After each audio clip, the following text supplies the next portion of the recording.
बचाओ! अरे बचाओ!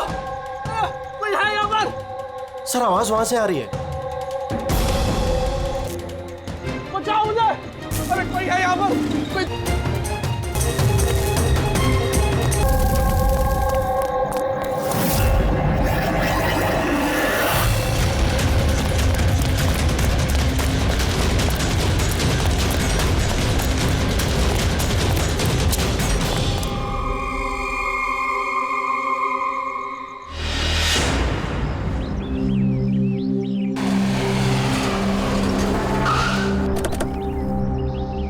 नमस्ते सर।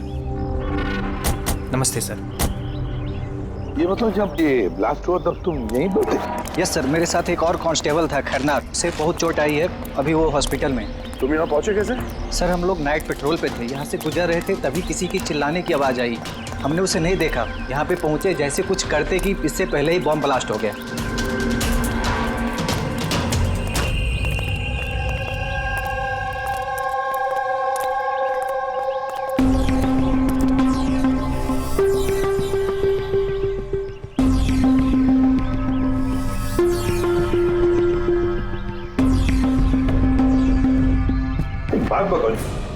जब तुम यहाँ पर आए तो तुमने किसी को यहाँ से जाते हुए देखा, भागते हुए देखा?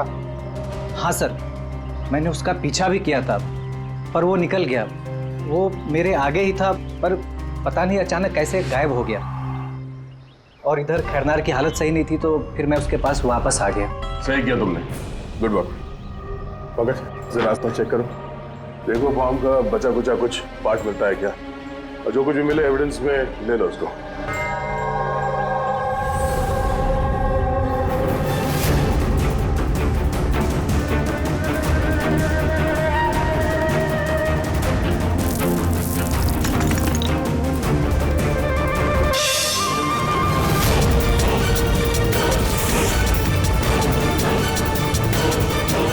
सर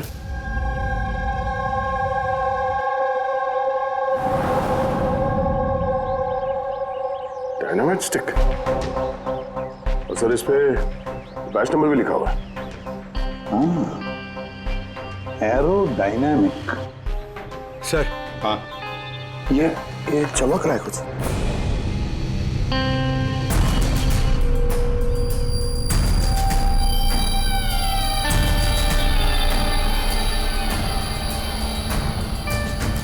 देखे तो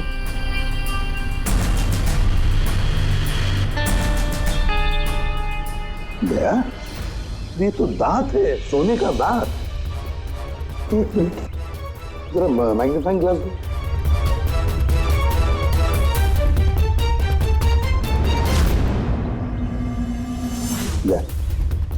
देखो इस पर कुछ लिखा है।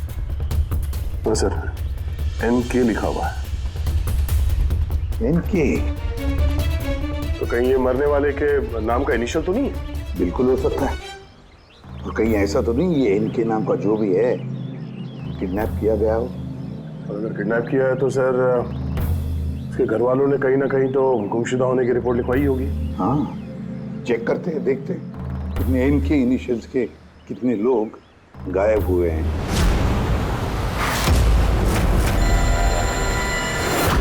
Yes sir. लोकल पुलिस से पता चला है कि मिसिंग कंप्लेंट नवीन कुमार की है। नवीन कुमार की पत्नी से मैंने बात भी की फोन पर। उन्होंने बताया कि नवीन कुमार का एक दांत सोने का था। है कौन है नवीन कुमार साहब? शहर के बाहर उसकी पेंट की फैक्ट्री है, और कुछ ही दिनों पहले न्यूज में भी था वो। न्यूज में? किस बात के लिए सर? पता चल जाएगा थोड़ी देर में। अच्छा देखो, इस नवीन का घर का पता भेजा है मैंने तुम्हें, और तो और उसकी बीवी को भी उसकी मौत के बारे में बताया मैंने। और अगर मेरा अंदाजा सही है तो अभिजीत, जरूर मीडिया वाले तुम्हारे से पहले वहां पहुंच गए होंगे। तमाशा करेंगे, संभाल लेना।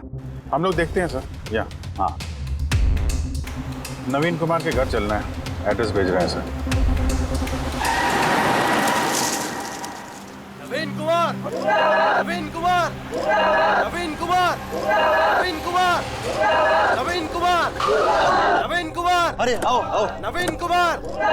नवीन कुमार! सर सर क्या आप लोग नवीन कुमार को अरेस्ट करने आए हैं सर? सर अब सिआईडी का अगला कदम क्या होगा सर? हमें हमारा काम करने दीजिए। मैम कुछ तो बताइए, आप लोग क्या एक्शन लेंगे? एक मिनट रुकिए जरा, ये बंद करिए सब तमाशा, रुकिए जरा। तमाशा?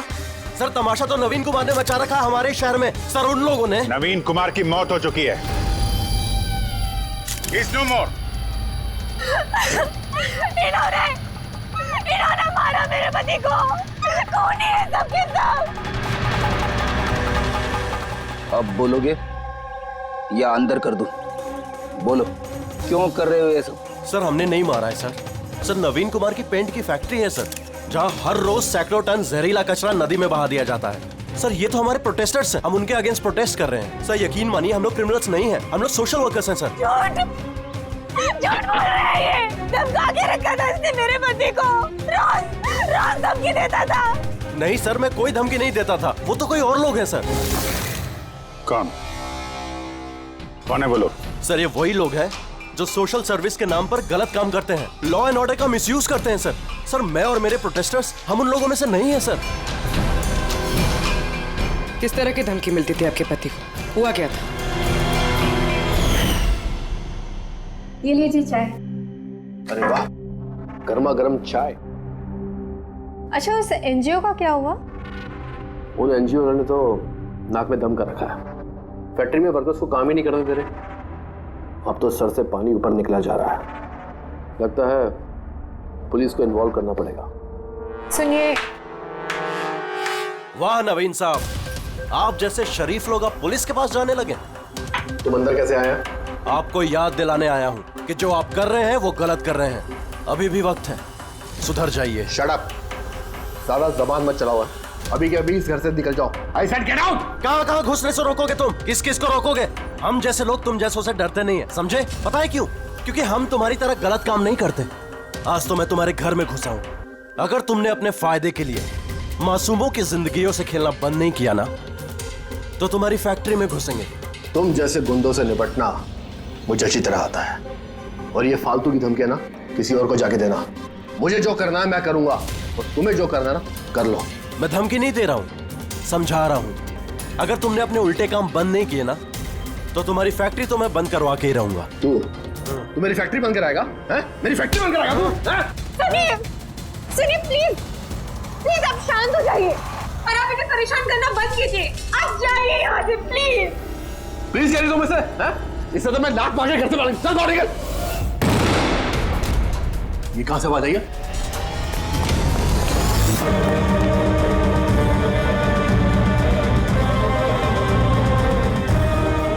दीवार पर लिखा हुआ था, सुधर जाओ वरना बचोगे नहीं।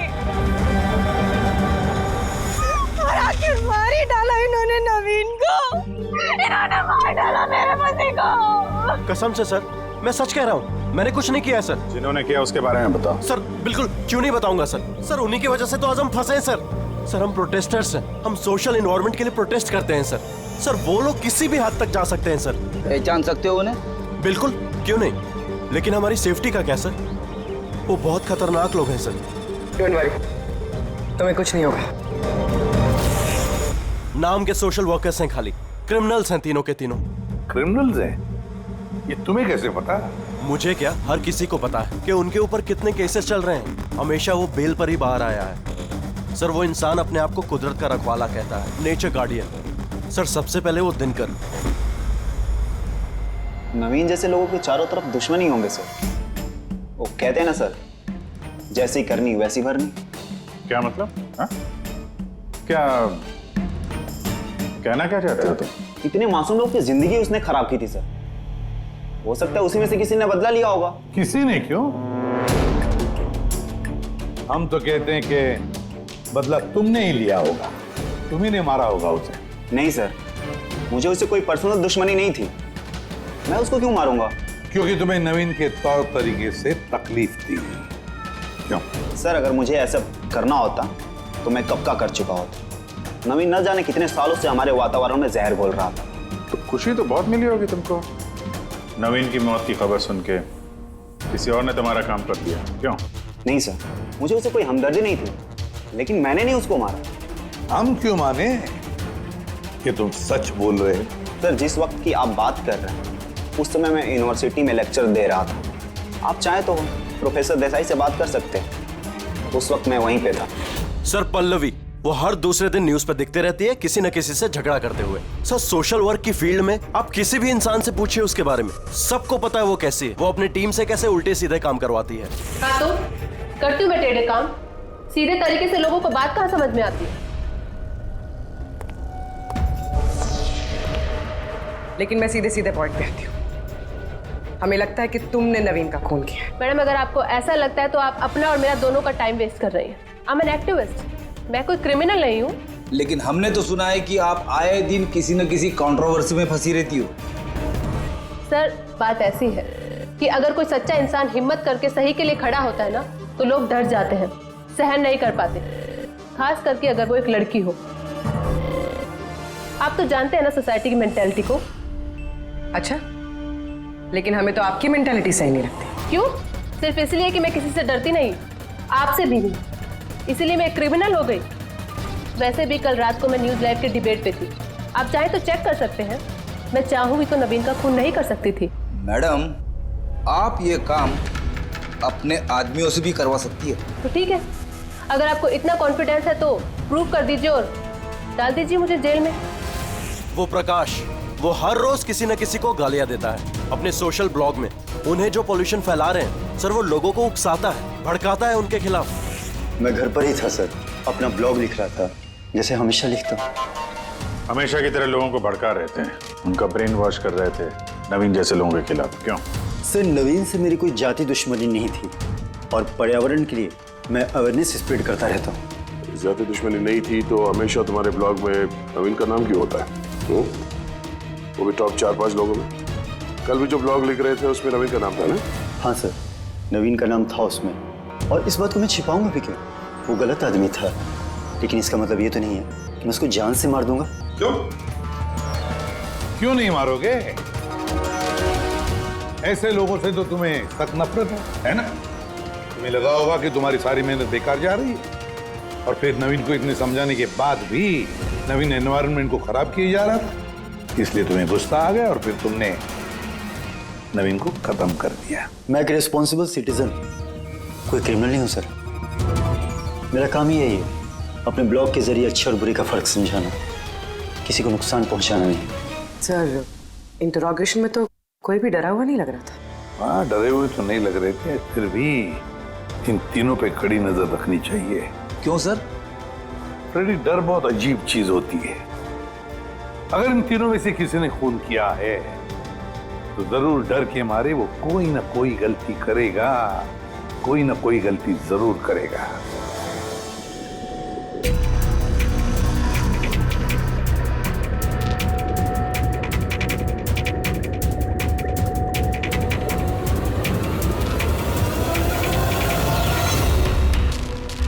तारिका,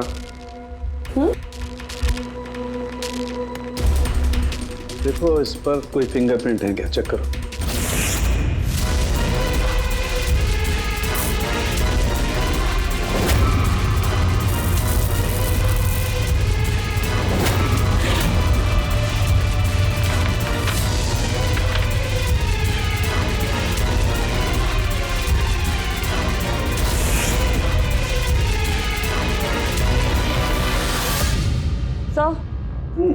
इस पे तो कोई फिंगरप्रिंट्स नहीं है। फिंगरप्रिंट्स नहीं है? Are you sure? 100% सर, कोई फिंगरप्रिंट्स नहीं है, लेकिन कुछ पार्टिकल्स मिले। हो सकता है कि स्किन टिश्यूज या डेड सेल्स हो। Dead cells? तो एक काम करो तारिका, उन डेड सेल्स को क्लीन करके रखो, पूरी चमड़ी को।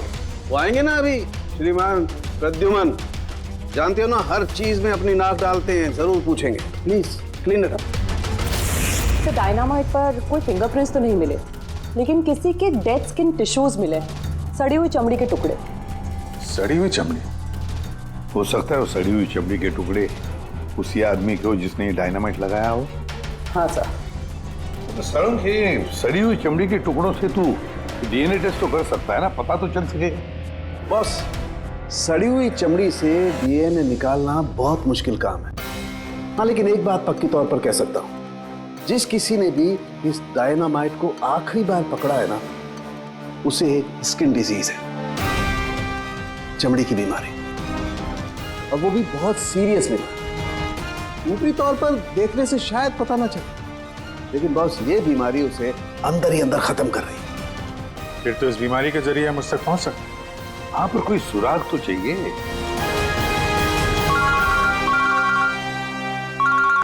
हेलो, एसीपी प्रद्युमन है? हाँ, कहिए। अच्छा, good, thank you. Dynamite manufacturer बता रहा था, अपने रिकॉर्ड चेक किए उसने। वो डायनामाइट किसी खदान को बेचा था उसने। मतलब माइन साइट? हाँ, माइन साइट। बस अब पता लगाना ये है कि ये डायनामाइट खदान से खूनी तक कैसे पहुंचा।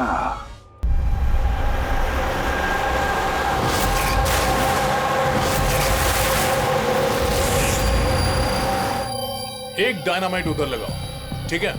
और एक 50 मीटर की दूरी पर वहां पर लगाओ। जी सर। और एक उधर भी लगा सकते हो तुम।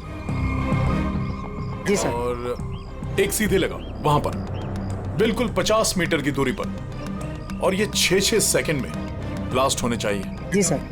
ओके। और कहाँ लगा सकते हैं? शायद वहां बीच में फिट करें हम। एक्सक्यूज मी, मिस्टर विनीत आप हैं? यस, आप कौन हैं? आप इस साइट के मैनेजर हैं? लेकिन बात क्या है वैसे? देखिए विनीत जी, जब मैन्युफैक्चरिंग कंपनी से डायनामाइट तुम्हारे यहाँ आते हैं, मेरा मतलब है यहाँ माइन साइट पर, उसके इंचार्ज तो तुम ही होंगे ना? इंचार्ज तो मैं ही हूँ, लेकिन कंसाइनमेंट के बाद ऑपरेटर टीम भी इसे हैंडल करती है। मैं इसे अकेला नहीं संभालता। हमने पूछा आपसे कि डायनामाइट्स कौन संभालता है?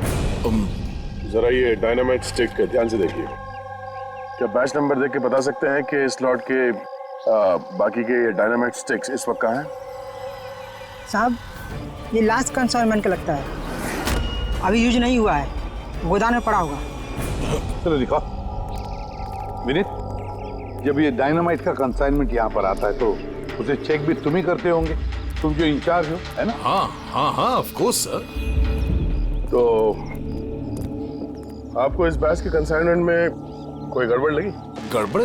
नहीं नहीं, नॉर्मल तो था जैसा होता है, पर आप ऐसा क्यों पूछ रहे हैं? नॉर्मल जो है जैसे होता है। और बॉक्स पे 10 सेट लिखे हुए हैं सर, जरा इसको खोल के देखना कितने, गिनो।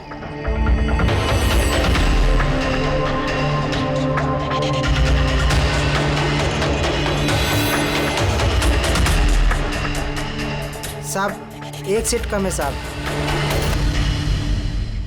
अब ये चेक करके यही मुंह खोलोगे या फिर खातिरदारी करने के बाद ही मुंह खोलोगे तुम? सर बताता हूं, मैं हमेशा से ये सेट्स मछुआरों को बेचा करता था, बॉम्ब फिशिंग के लिए। मतलब इलीगल इस्तेमाल करते हो इसका? और इनमें से 6 सेट्स मैंने उसी को बेचे हैं। जिसको बेचा उसे पहचानते तो हो ना? सर वो मेरा रेगुलर कस्टमर नहीं था, वो पहली बार आया था और मैंने उसका चेहरा भी नहीं देखा। लेकिन सर उसके हाथों की चमड़ी कुछ अजीब सी हो गई थी। शायद वो बीमार था। इनमें से किसी को पहचानते हो? नहीं सर, मुझे नहीं लगता कि इनमें से कोई था। एक बार फिर से देख लो, हो सकता है भेस बदल के आया हो। नहीं सर, इनमें से कोई नहीं है। ठीक है, शायद दोबारा मुलाकात होगी।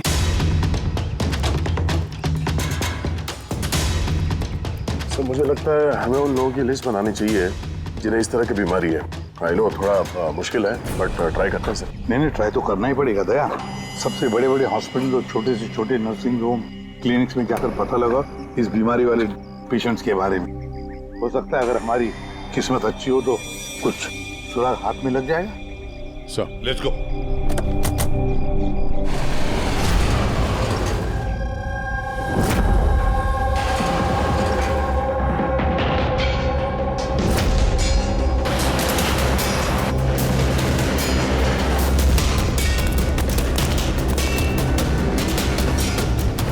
देखिए, ऐसी बीमारी हजारों में किसी एक को होती है।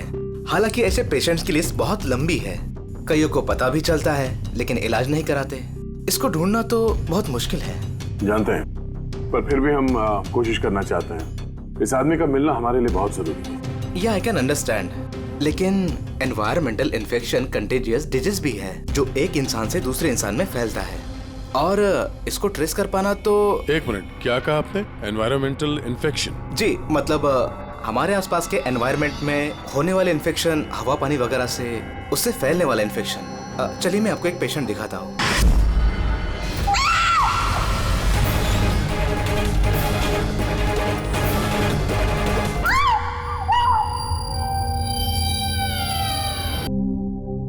डॉक्टर का कहना बिल्कुल सही था। ये खूनी पागल हो गया, दिमागी हालत ठीक नहीं है इसकी। सर, लगता है खून करने का पैटर्न बनता जा रहा है खूनी का। जमीन हथियाने के लिए इलीगली पेड़ों की कटाई।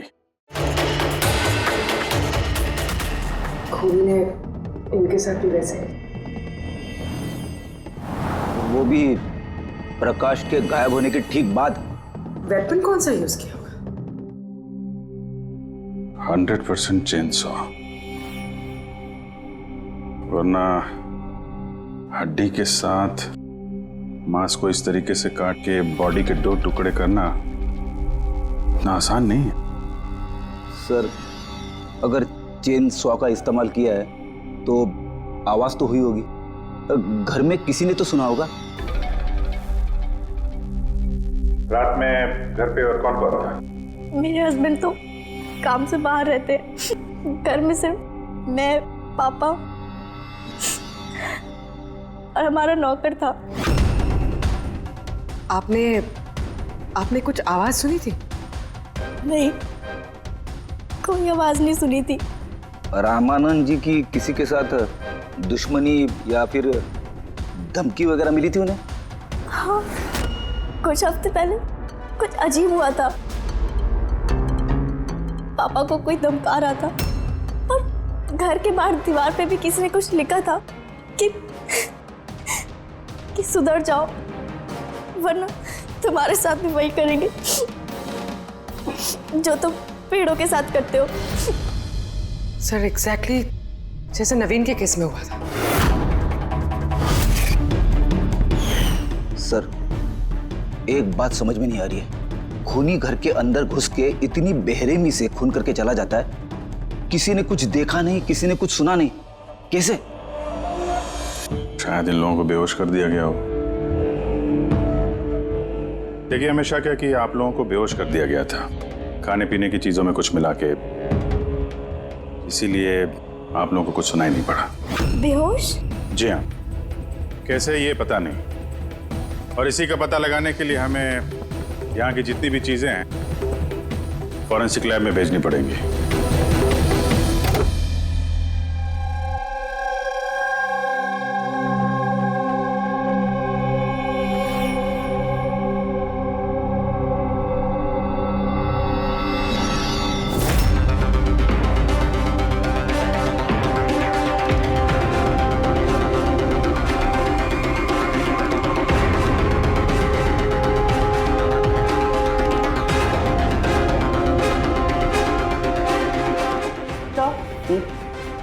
घर पे जितनी भी खाने की चीजें थी सब चेक कर ली, और पीने की भी। कोई भी नींद की दवाई नहीं मिली। No sedatives. नहीं मिली? Are you sure? एब्सोल्युटली। लेकिन तारिका, सब लोग बेहोश तो थे। इसका मतलब कोई ना कोई तो नशीली दवाई होगी जिसकी वजह से वो बेहोश हुए। खाने में पीने में किसी चीज में तो होनी चाहिए, इसमें थी।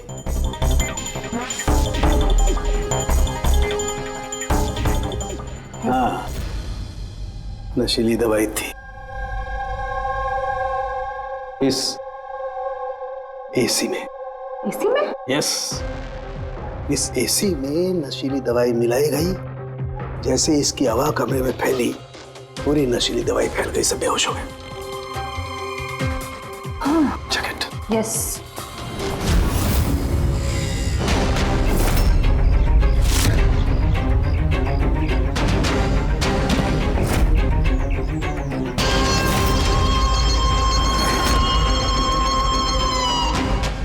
साउंड के तो हवा में तीर तो नहीं मार रहा, ऐसा कैसे हो सकता है?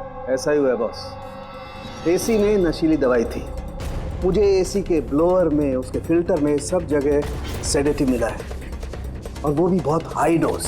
माय गॉड, ये कैसे हो सकता है यार? बॉस, एसी में सेडेटिव था, नशीली दवाई कमरे में फैली, सब लोग बेहोश हो गए। खूनी आया, उसने रमनन का खून बड़े इत्मीनान से किया और चला गया। किसी ने कुछ नहीं सुना। अच्छा चल ठीक है। साळुंखे का फोन था, बता रहा था रमानंद के घर में जो एसी है उसमें से नशीली गैस छोड़ी गई थी, एनेस्थेटिक गैस।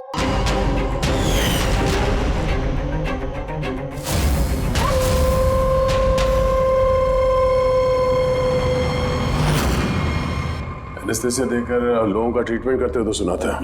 अब ये खूनी तो बड़ा चालाक निकला। प्रकाश के बारे में क्या पता चला? सर कुछ पता तो नहीं चला, बट आई एम श्योर अगले मर्डर की प्लानिंग कर रहा होगा।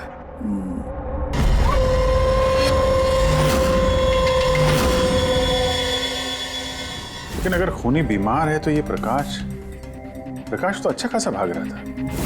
सर ऐसा भी तो हो सकता है कि उसने किसी और से खून करवाया हो। तो फिर वो भागा क्यों?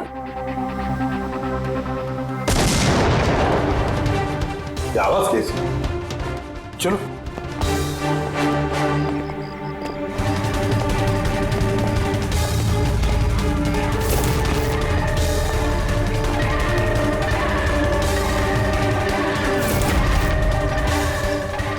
तुम्हारा काम मैं कर रहा हूं एसीपी। शहर की सफाई, मेरे रास्ते में जो भी आएगा उसे भी साफ कर दूंगा। कौन है ये? सर लगता है खूनी को पता चल गया हम उसके पीछे, इसलिए बौखला गया है। रुक! पकड़ो उसे!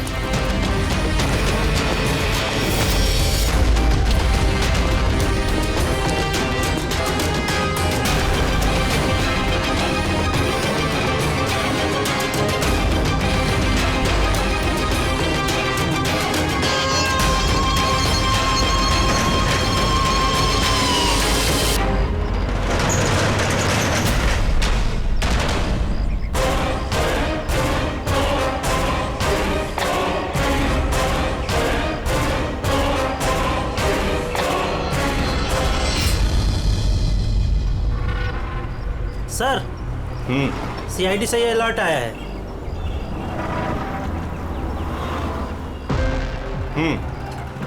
ये सब वही लोग हैं जिनको नॉइस पोल्यूशन की धमकियां मिली हुई हैं। सखराम, हाँ? वो क्लब का मालिक याद है? अरे जिसको पिछले दिनों धमकी मिली थी। कौन सर? वो वीर। अच्छा सखराम, उसके खिलाफ कोई कंप्लेंट आई है क्या? हाँ सर, वो रेजिडेंशियल एरिया है ना, तो आसपास के घर से 2-4 कंप्लेंट आई हैं कि देर रात तक म्यूजिक तेज आवाज में बजता है, यही सब है। शोर मतलब नॉइस पॉल्यूशन। सखराम तुम एक काम करो। हाँ सर। आप सीआईडी ब्यूरो में फोन लगाइए अभी और इसी वक्त।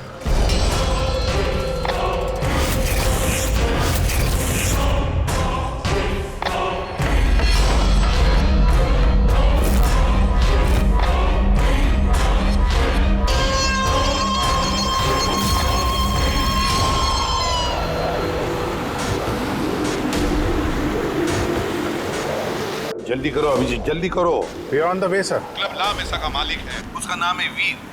लेकिन सर बात क्या है? क्या? लोकल इंस्पेक्टर से पता चला है कि वीर को भी वैसे ही धमकी मिली है, और वो भी नॉइस पोल्यूशन फैलाने के लिए। सॉरी सर, लेकिन नॉइस पोल्यूशन बड़ा ज्यादा नहीं हो गया? पूर्वी, उसका दिमागी संतुलन ठीक नहीं है, तो ये खूनी कुछ भी कर सकता है। डोंट वरी सर, वो खूनी अगर वहां पर है तो इस बार हमारे हाथों से नहीं बचेगा। ये प्रकाश अभी भी लापता है और वीर की जान को खतरा है। कुछ भी करके उसे सही सलामत अपने पास लेकर आओ।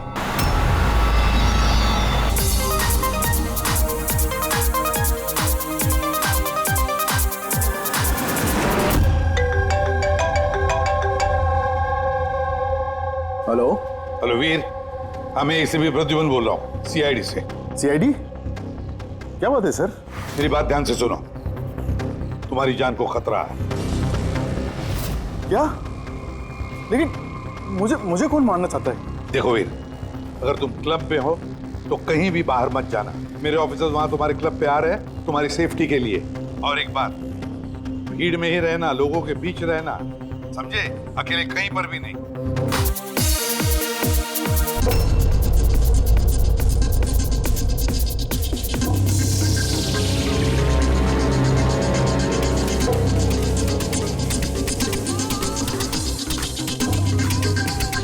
देखो, मैं अपने केबिन में जा रहा हूँ, ठीक है? और किसी को भी अंदर मत आने देना, अंडरस्टैंड? किसी को भी अलाउ मत करना।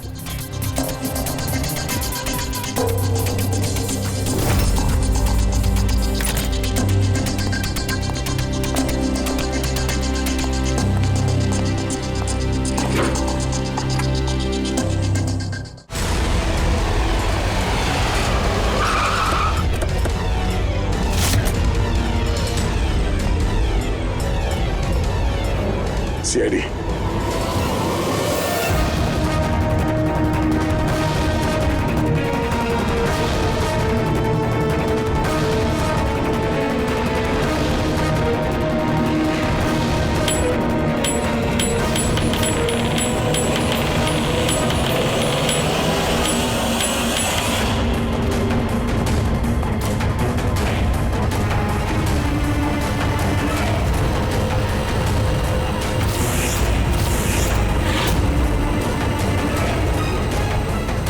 सुनो, इधर आओ।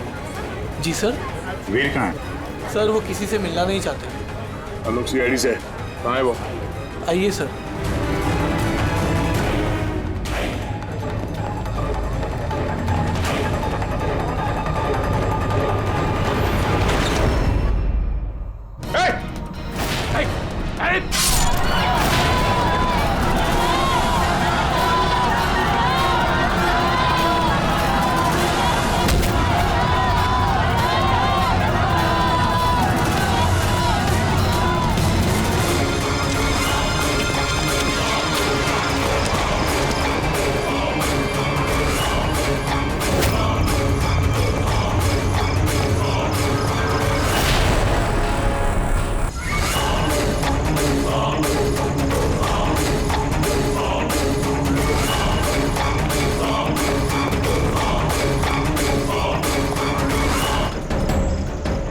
क्या कहा वो?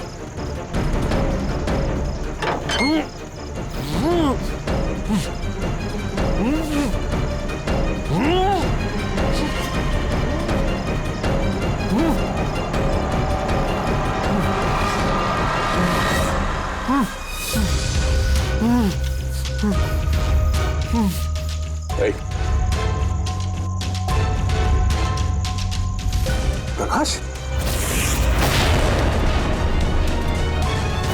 आजा फारूक।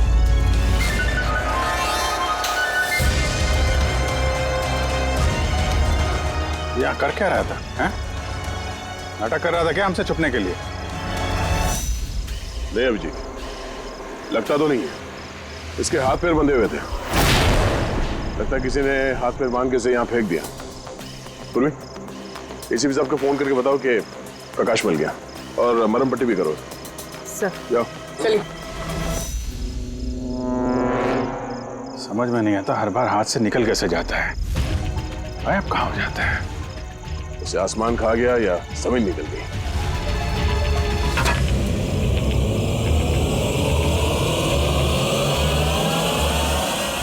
जमीन निकल गई दया। जमीन क्या? जमीन।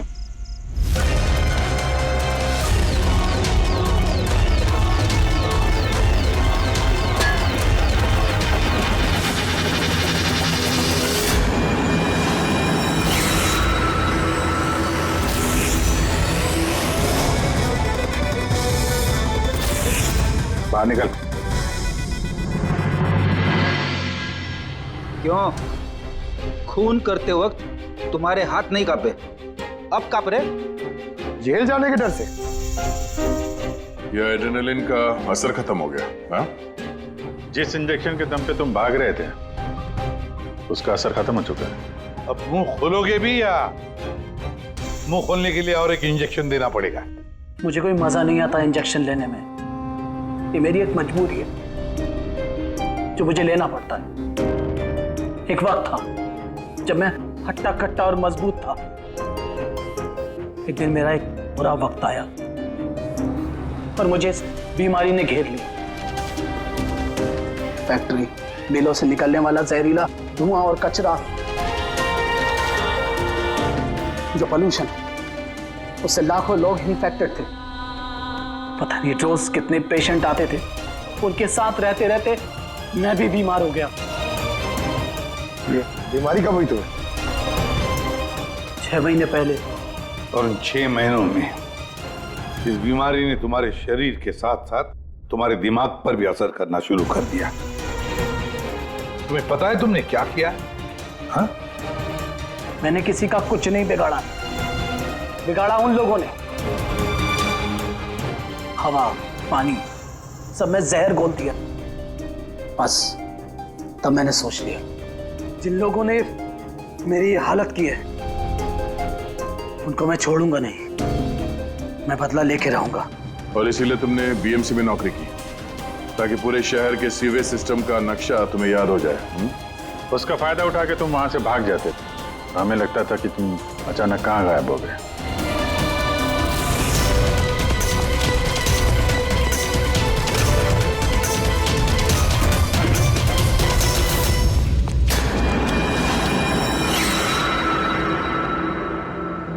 एक बात समझ में नहीं आ रही है, प्रकाश ने तुम्हारा क्या बिगाड़ा था?